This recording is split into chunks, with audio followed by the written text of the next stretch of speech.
근데 선배가 뭐 요 역사 문제에 천착해서 하면은 그건 좀 또 독특한 얘기 될 수 있습니다. 2부 들어가겠습니다. 여기서 굉장히 중요한 논의들이 논의점들이 많았는데 또 우리가 이제 사실 우리 역사 청산 관련해 가지고 우리 진보 진영에서 굉장히 억울해하는 지점은 우리나라는 어떻게 된 게 친일파들이 계속 득세를 하고 독립운동을 한 사람은 3대가 굶고 이러면서 친일 청산을 제대로 못했다. 네. 이런 지점 때문에 지금 좀 화가 나 있는 거고. 네. 또 그 반대 진영에서는 자기들이 이제 계속 이제 자기들 청산하자 이랬더니 이제 좀 어떻게 보면 좀 반격을 하는 일본 긍정적인 부분을 보지 않고 니네들은 자꾸 이제 일본의 안 좋은 점을 보면서 중국이랑 북한이랑만 친하게 지내려고 한다 이런 식의 반격을 하는 입장이었던 것 같은데 여기서 또 책에서는 한국 진보 진영의 역사 청산의 욕망도 약간 과도하며 현실에 실현되기 어려운 부분도 많다고 생각하는 편인데 그 욕망 역시 불필요한 패배주의를 수습하고 역사의 자랑스러운 부분을 직시할 때 완화될 수 있을 것이다 이렇게 말씀하셨잖아요. 근데 굉장히 어떻게 보면 용감한 발언이고 또 이 진보 진영에서 볼 때 좀 불편할 수 있는 얘기인데 옛날부터 그런 용감한 발언을 해왔는데 제가 듣보잡이라 그렇게 큰 논란이 생기진 않았습니다만 근데 이 과도하다는 건 어떤 게 과도하다는 거냐면요. 이 해방 직후에 이제 반민특위가 그 친일파 청산에 대한 친일파의 명단을 만들 때 그 명단에 다니는 한 200~300명 수준이었어요. 근데 이제 그걸 당대의 반민특위가 어떤 정치적인 제약 때문에 친일파가 득세하는 대한민국 현실 속에서 그렇게 줄이고 줄였다라고 주장한다면 그렇게 생각하실 수도 있어요. 근데 그게 거기서 조금 더 늘린다고 치더라도 근데 지금 이제 말하자면은 사실 지금 우리가 생각하는 친일파 명단은 4,000명, 8,000명, 10,000명, 20,000명 이렇잖아요. 사실 이런 게 좀 과도하다고 보는 것이긴 하거든요. 그럼 이게 뭐냐면은 이게 어떻게 되냐면 굉장히 이제 악질적이고 주동적인 친일과 좀 부안해동한 수동적인 친일 사이의 경계선이 좀 희석되는 부분이 있어요. 그리고 이 수동적이고 부안해동적인 친일한 사람들도 사실 이게 대한민국이 조금 더 이제 친일 청산을 잘했다면 그 사실을 반성하고 공개적으로 반성하고 그 다음에는 이제 복권이 되는 방식으로 가야 됐을 텐데 그 반성을 하고 복권하는 길을 안 밟았기 때문에 다 자기 정체를 숨기고 산 그 문제는 있어요. 그렇죠? 그 문제는 있지만 그렇다고 그 사람들이 지금에 와서 계속해서 이제 단죄를 받고 그럼 그 자손들도 친일파의 후손이니까 당신의 부는 정당하지 못하고 그 정도 얘기를 들어야 되냐 하면 여기 좀 많이 따져봐야 될 문제가 많아요. 왜냐면 그 사람이 부자인 이유가 정말 일본 편을 잘 들어서 부자인 건지 그 시대에 사업을 시작했는데 사업 수완이 좋아서 부자인지 그걸 어떻게 구분해? 라고 하실 수 있겠지만 그 당시에 사업 수완이란 건 다 일본에게 잘해서 한 게 아니야? 라고 하실 수도 있겠지만 이게 실제로 세밀하게 보면 문제가 생각보다 복잡하거든요. 명백하게 이제 일본 군부에 이제 빌붙어서 돈을 벌고 권력을 남용한 사람들이 물론 있고요. 그런 사람들을 잘 추릴 수 있는 그런 것들을 이제 생각해야 된다는 거죠. 근데 지금은 그때 하나도 청산하지 못했기 때문에 지금 이제 최대한 청산해야 된다. 하나도 청산이 안 됐기 때문에 약간 이런 논리 구조인데 이게 사실 좀 너무 이렇게 심한 갈등을 불러일으키는 그 구석이 있는 거죠. 그럼 친일 인명사전은 사실 이렇게 우리는 인명사전이니까 그렇다라고 말씀하시는 거고 그 자체로는 그렇게 볼 수도 있는데 그럼 그 인명사전에 올라간 사람들을 사실 죄인으로 보긴 하잖아요. 이렇게 우리나라 사람들 인식에. 그렇죠. 그러니까. 근데 이를테면 이렇게 박정희 같은 경우는 많이 나오지만 그 당시에 사실 이제 그 육사 장교 가서 소위 정도 하다가 나온 사람들을 말하자면 동네 사람들이 그렇게 나쁜 놈이라고 보지 않았던 거거든요. 실제로 박정희는 안 들어가 있지 않나요? 친일 인명사전에? 들어가 있죠. 들어가 있나? 아니, 박정희 100% 들어가 있죠. 왜냐하면 이제 만주군 했는데 이제 박정희 쿠데타 진압하려고 했더니 이한림도 올라가 있고 그러고 있기 때문에 그 당시에 이제 친일 인명사전보다 좀 좁은 범위로 이제 법 제정할 때는 박정희를 넣느냐 마느냐를 가지고 이렇게 계급이 그렇게 쫑지장 말씀하신 것처럼 소위부터 할 것이냐 중위부터 할 것이냐 이런 식이 됐는데 그럼 그때 만약에 노무현 정부 시절이라고 하면 어떻게 했어야 된다라고 생각하시나요? 근데 그때는 또 이제 너무 많은 걸 파묻어 버려가지고 우리가 그 문제에 대해서 어떻게 접근해야 될지가 충분히 좀 성숙하지 못했다고 볼 수 있는 지점도 있고요. 그렇다고 이제 뭐 반대편에서는 이제 이런 문제들을 왜 까발려서 이렇게 만드느냐라고 하겠지만 그때 그렇게 까발리지 않았으면 또 이제 이런 종류의 논의들이 이렇게까지 그 뭐랄까 저 같은 후속 세대들도 생각해볼 만큼 진전되지는 못했을 텐데 다만 진전은 돼야 된다는 거죠 사실 그래야 이제 그때 까발리고 이렇게 열심히 했던 것들도 긍정적인 효과를 낼 수 있는 거라고 생각합니다. 그럼 이제 조금 더 철저한 준비가 돼 있었다면 좋았겠지만 그건 뭐 우리가 뭐 그때 그게 이를테면 이제 그 옛날 독립운동가들의 식견을 21세기의 시선에서 보면서 왜 이런 생각 못했냐라고 하는 게 좀 너무한 비판인 것처럼 그것도 마찬가지일 수 있기 때문에 사실 지금 이제 너무 이제 사실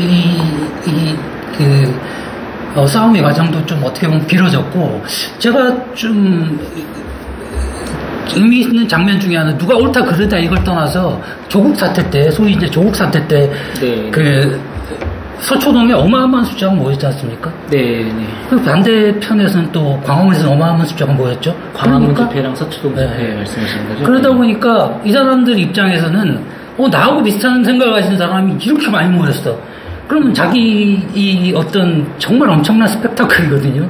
자기가 내가 오라 이런 확진 편향을 더 가질 수밖에 없고 근데 상대방은 또 상대방대로 거기 광화문 가보면 나랑 생각을 가진 사람들은 근데 상대방의 존재는 이렇게 애써 무시하고 우리 존재에 대해서만 그러니까 상대방을 이길 수도 없는 상황에서 어떻게 보면 지금 상황에서는 서로 얘기해서 타협을 하든지 아니면 완전히 상대방을 눌러야지 뭐 이게 해결될 수 있는 상황이 된 것 같은데 지금 뭐 둘 다 어떻게 할 수 없는 상황이 되는데 이 문제를 어떻게 풀어가야 된다고 역사적인 이런 문제를 그게 좀 쉽지는 않은 문제입니다. 그렇죠. 근데 이제 그래서 문제는 이게 그 양쪽에 이제 감정이입을 심하게 하신 분들부터 설득을 하기는 어려울 것 같고 중간에서 이제 이 둘은 뭐 누구를 지지하고 말고가 아니라 이런 극한 갈등으로 가는 것이 좀 곤란하다고 생각하는 사람들부터 설득을 하고 수습해야 된다고 생각하는데 근데 이게 문제는 흔히 뭐 이렇게 중도파라고 표현하기도 하고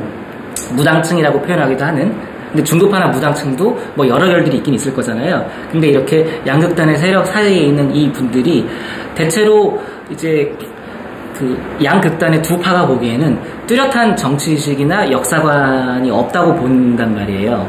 박쥐처럼. 박쥐라고 표현을 하는 사람도 있고요. 근데 실은 이제 저는 이게 없다라고 보진 않고 어떤 그 결은 있다라고 보는데 근데 실제로 이 사람들을 위한 어떤 역사적 해석, 정치적 해석이 사실 지금까지 담론적으로 안 나온 면도 있는 거죠.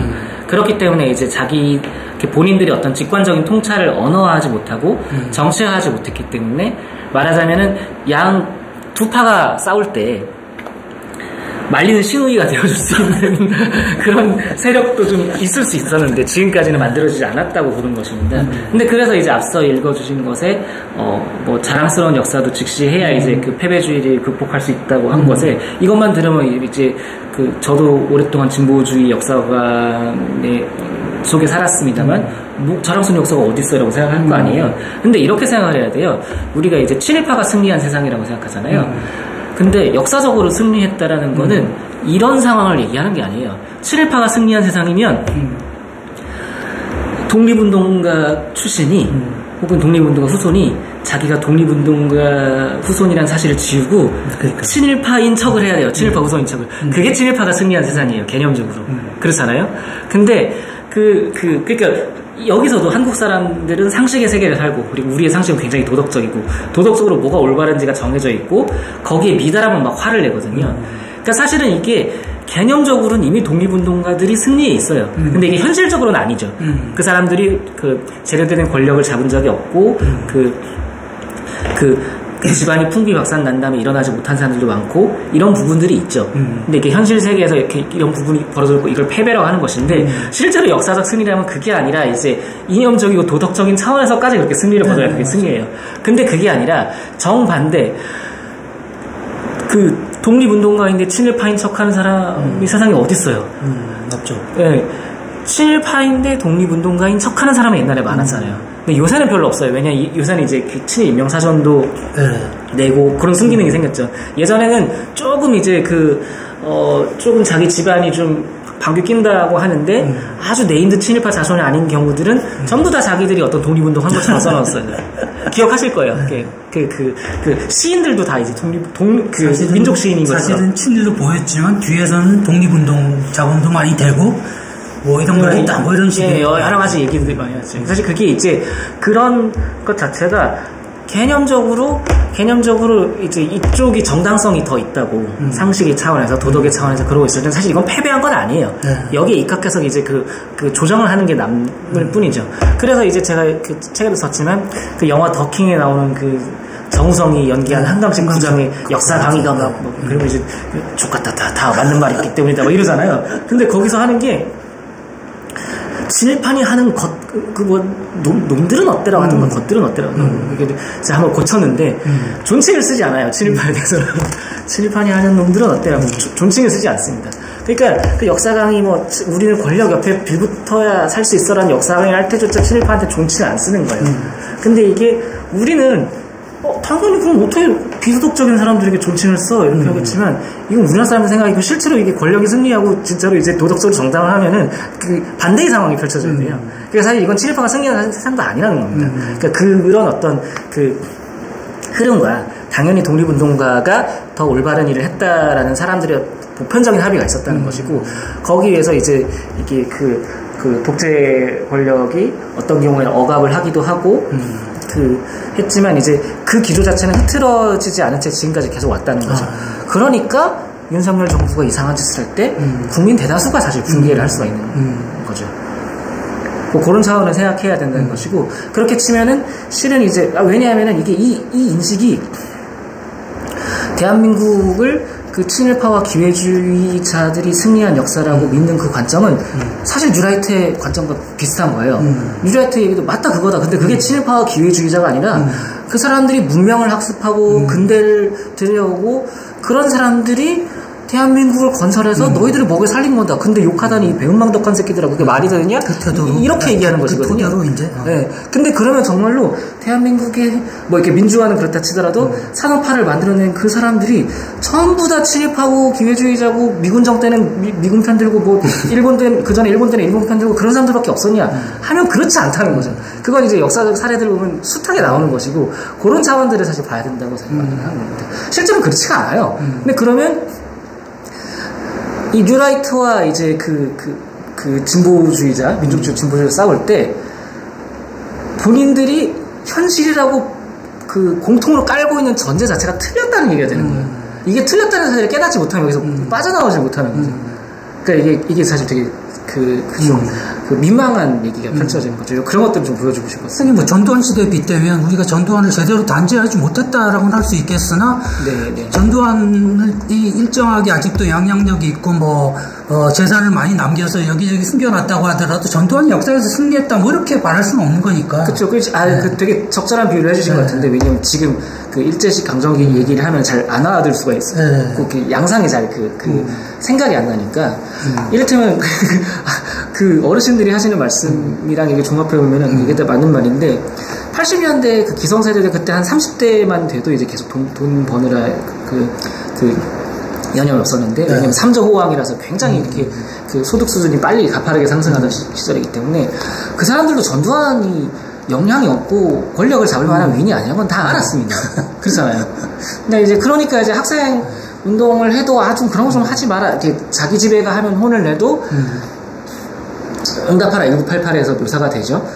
그러니까 이제 그 옆에 애가 지나가면 이렇게 챙겨주고 이렇게 숨겨도 주고 빵도 주고 할 수 있지만 자기 집에 가 하면 이제 너 그럼 하면 집안 망한다고 혼내잖아요. 그런 이중적 인식이 실제로는 이제 이 권력이 부당하고 억압적이고 올바르지 않은 놈들이라는 합의는 다 폭넓게 전제되어 있기 때문에 그게 가능했던 거고 그렇기 때문에 1987이 가능했던 거예요. 이제 그런 건 승리라고 사실 볼 수가 없는 거죠. 그러니까요. 단군 이래 최저 경제 호황이라고 했는데 7년도 안 돼서 한 7년 만에 네. 어쨌든 뭐 노태우가 되긴 했지만 축산제를 이끌어냈었으니까. 그렇죠. 근데 거기서 이를테면 그때 전두환 정부의 뭐 강요 하급 관료들까지 혹은 그 시절에 경제 활동에서 그 사업해서 소득이 막 성장한 사람들 전부를 다 이제 가령 독재 정권 부역자라고 말을 한다 치면 그게 이제 뭐 어떤 지점에서는 부역자인 지점도 있죠. 특히 고급 관료, 고위 관료들은 그렇습니다. 근데 하위 공무원들 그리고 뭐 이제 조그만 사업한 사람들 중에 돈 번 사람들 이 사람들도 다 부역자라고 그 호칭을 하고 이 사람들도 독재 정권을 지지했다고 말하는 것이 과연 정당한가? 그리고 그렇게 얘기를 하면은 한국인들이 독재 정권에 저항 안 한 거 아닌가? 라는 생각이 드는데 그건 그렇지가 않다는 거죠. 그렇죠. 그리고 이제 그게 폭넓게 저변에 피토 정서가 있었기 때문에 이제 그 박종철 고문치사 사건이란 계기가 나왔을 때 이렇게 확 뒤집어질 수 있었던 거죠. 그러니까 우리나라 사람들 특징이 이제 여기에 이제 그 제 책에서도 몇 번 인용한 그 박준 선생님이라고 이제 일본사 전공하신 분이 면종복폐의 민족이라는 식의 얘기를 한 적이 있었는데 그러니까 이게 나쁜 뜻을 한 게 아니라 눈앞에서는 그 복종하는 것 같아도 밖에서는 등 돌리면 씹는다는 거예요. 근데 이게 일본 사람들은 이해가 안 가죠. 아니 앞에서 복종했으면 뒤에서도 복종을 하는 참다운 복종을 해야지. 그게 너희들은 왜 앞뒤가 다르냐라고 하고 그리고 이게 뭐 이를테면 유럽 사람들 같은 경우는 그 앞에서도 좀 우리에 비하면 상대적으로 앞에서도 뭐 틀린 건 틀리다고 잘 들이받는 사람들이라고 할 수 있겠죠. 근데 우리는 일단 대세를 따라가기는 하는데 제가 틀렸다 싶으면 대세가 어떻게 되는지를 기준 보다가 대세가 쟤를 끌어내린다 싶으면 저 새끼 나쁜 놈 맞아 막 이러는데 이게 물론 무슨 예를 들면 문화 대혁명기를 묘사한 중국 영화에서 나오는 어떤 부안해동하는 군중으로 보일 소지도 있고 실제로 그런 부분도 있긴 합니다만 그보다 그런 측면만 있는 게 아니라 제가 말했던 그 상식이라는 측면 근데 상식인데 이 상식이라는 건 엄청나게 용감하진 않아요. 사람들의 마음속에 다 있지만 엄청나게 용감하게 나서서 싸우지는 않는데 그러나 미리 각자의 마음속으로 내린 편결이 있고 그게 이제 결정적인 순간이 되면 이제 분출에 나와서 이제 뭔가를 바꾸어내는 그런 것이라는 거죠. 그게 이제 그 책에서도 쓰신 것처럼 한국 사람과 일본 사람의 어떤 뭐 민족상의 차이일 수 있고 그렇기 때문에 서로 거짓말쟁이라고 얘기해요. 네네. 뭐, 저는 또, 뭐, 민족성이라는 말을 안 쓰고 앞서서 문화적 특성에 뭐, 이런 말을 쓰긴 했습니다만, 그게 이제 서로 되게 다르기 때문에 서로 간에 이제 이해를 못하는 그 지점이 당연히 있다고 생각했고, 또 우리는 우리 입장에서 뭐, 이제 뭐 이순신 장군 말씀까지 인용해가면서 왜는 신의가 없고 뭐 이런 말 인용하잖아요. 근데 이게 저 사람들 보기에는 우리도 맨날 약속을 어기는 사람들인 거예요. 아니 왜 한일 협정했는데 그걸 또 어기고 위안부 합의 자기네 정부가 한 건데 왜 또 그걸 어기고 이런 식으로 실제로 생각하는 것이기 때문에 그러면 이제 뭐 우리는 그게 무슨 소리지라고 하지만 저 사람들도 우리 얘기를 들으면은 저게 무슨 소리야라고 이해를 못하는 그런 사고방식의 차이가 있다는 점 정도는 서로 봐줘야 그리고 그걸 봐야 저 사람들 중에서 우리에게 조금 그 우호적인 사람들을 가려내서 또 설득할 수 있는 것이기도 합니다. 그러니까 제가 일본에 대해서도 이렇게 하자고 주장하는데 그럼 이제 당연히 한국인들끼리는 좀 더 당연히 서로 더 접근을 해서 이렇게 얘기를 해야 되는 게 당연하지 않겠습니까? 그 옛날에 그 브레이트 희곡을 보면 희곡 중에 이제 거인이 자기 집에 들어와가지고 넌 나에게 복종을 해라 하니까 이제 얘가 복종을 하면서 밥도 해주고 하인처럼 지내다가 계속 이제 독을 조금씩 먹여요. 그 다음에 이제 얘가 죽은 다음에 그 거인을 밖에다 던지고 나서 복종하지 않겠다. 딱 했는데 어떻게 보면 한국 사람이 그렇다는 거죠. 그때 사실 이게 도식화를 했지만 사실 힘이 없는 어떤 그 자가 권력자에게 저항할 때는 사실 이런 방법들을 대체로 쓸 수밖에 없겠죠. 그리고 안 그러면 죽는데. 그렇죠. 그리고 이제 뭐 일본인이라고 해서 뭐 권력에 대해서 끝까지 복종만 하겠습니까? 근데 이제 굳이 이제 문화적 특성으로 상대적인 차이를 보면 그렇다는 거죠. 두드러진 특성은 그쪽이다.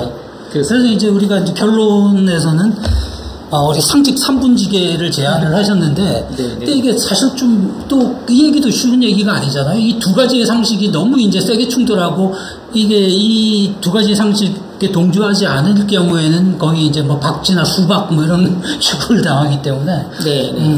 거기다가 두 당, 그러니까 지금은 한국에서는 이제, 제3당이 어떤 자리를 잡기가 굉장히 힘들다 이런 또 이제 좀 약간 절망감도 있는 상황에서 맞습니다.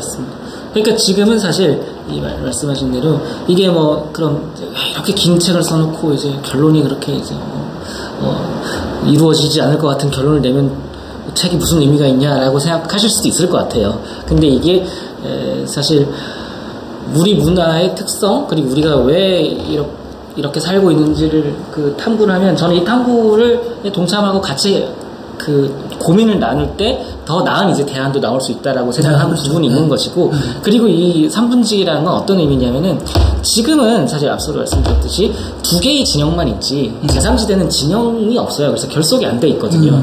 근데 이 사람들이 꼭 제3당의 형태는 아니더라도, 제3당이 힘든 이유는 또 지금 선거제도의 문제가 분명히 있기 때문에 그냥은 안 되는 것이고, 이를테면 안철수 현상 같은 그런 엄청난 제3지대의 열망을 끌어모으는 현상이 나왔을 때도 잘 안 되는데, 물론 여기에 대해서는 정치적 리더로서의 안철수의 책임도 좀 있지만, 근데 어쨌든 엄청나게 힘들었던 일인 것이고, 근데 그게 문제가 아니라 이 중간에 있는 사람들이 자신들의 세계관이 1진영에게도 2진영에게도 동의할 수가 없는 것인데, 그럼 그것이 무엇이냐, 요거를 좀 더 따져보고 스스로에게 물어보고 한유형식도 좀 사보고 그러면서 조금 더 이제 이게 규합이 되어야 된다라는 그런 이제 저는 생각이 드는 것입니다.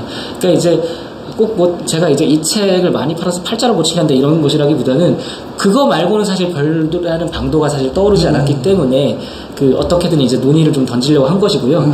이게 당장 뭐 이게 워낙에 또 논의 자체가 방대하다 보니까 이게 대중적 파급을 기대하기는 어렵지만, 조금 이제 글쓰기, 글읽기를 좋아하는 분들로부터라도 좀 이렇게 진지하게 논의가 되고 하다 보면 또 좀 백과생명식으로 좀 더 나은 제안들이 나올 수 있지 않나, 이런 생각을 합니다.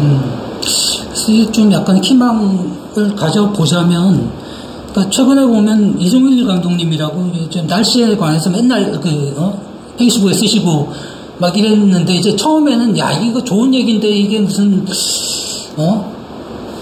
이런 얘기를 어떻게 실천할 거야. 그런데 이분이 요즘 강연을 엄청나게 많이 하세요. 거의 뭐 매일 그냥 강연을 다니시는 것 같아.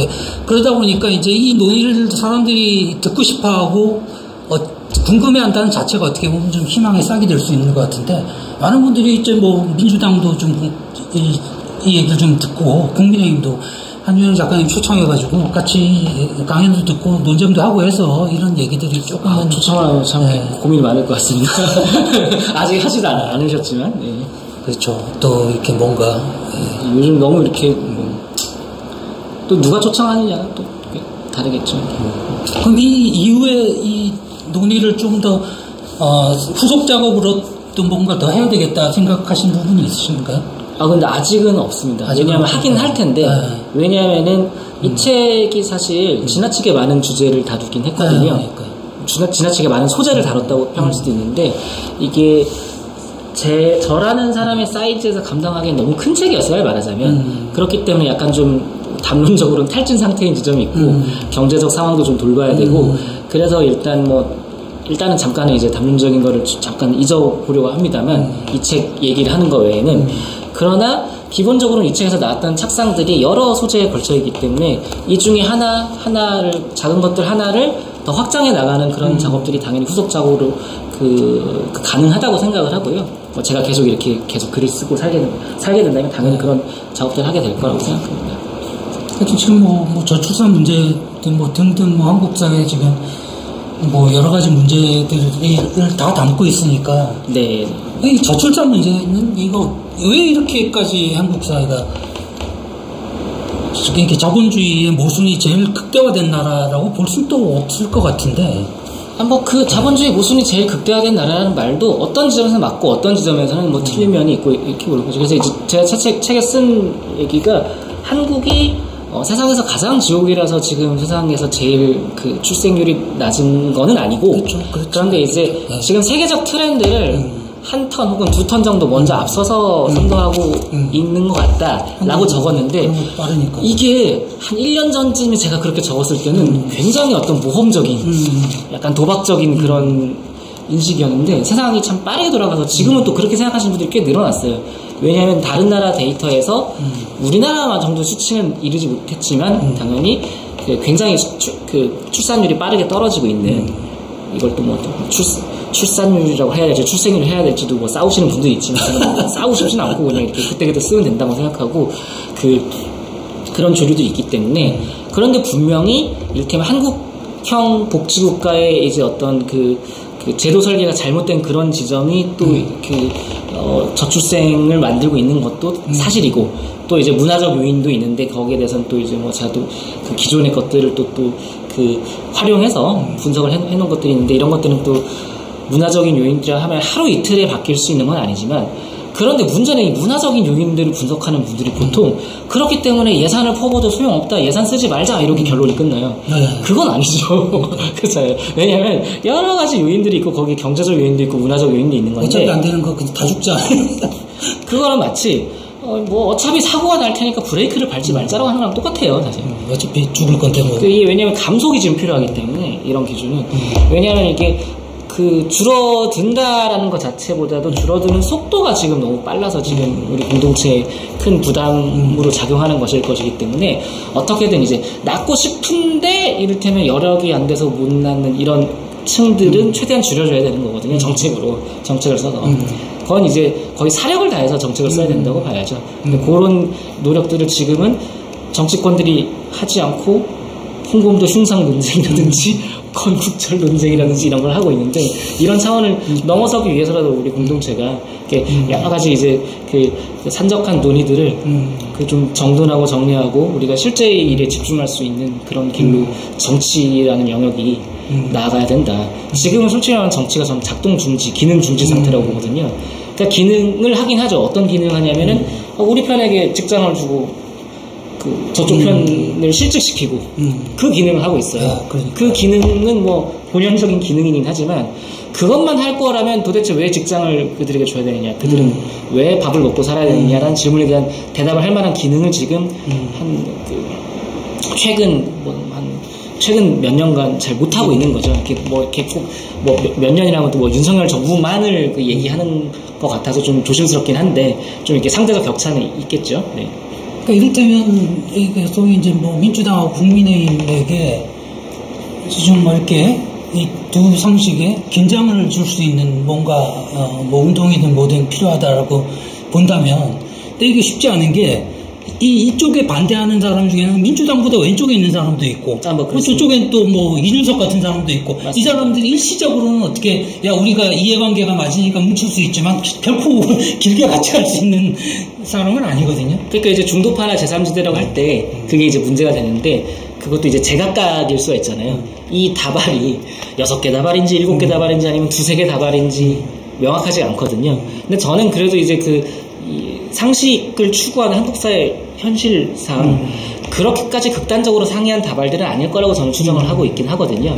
그리고 이제 만약에 이제 다발이라 하더라도 느슨하게 한 2-3개 정도의 다발로 설명할 수 있다라고 생각을 하는데, 예를 들자면 그럼 이제 여기서 이제 이 사람들이 조금 더 자신들의 견해를 좀 더 적극적으로 드러내면서 그럼 이제 이를테면 여론조사 표를 본다면 이 중에 몇 프로 정도의 사람들이 이 정도 생각을 가지고 있는데 이 사람들은 민주당이 이런 건 싫어해, 국민의힘은 이런 건 싫어해 라고 위정자들이 알아야 되는 거죠.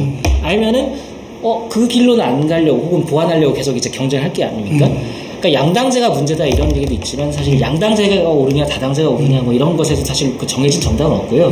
지금은 양당제 자체가 문제라기보단 양당제가 좀 최악으로 기능하고 있다고 해야죠. 양당제가 경쟁을 해 양당제인 건데 서로 간에 경쟁을 안 하고 그 지지층 외연을 확장하지 않고 자기 지지층에만 골몰해도 반반 싸우면 되니까 저는 이제 확장을 하지 않아서 생기는 그런 문제인 것이잖아요.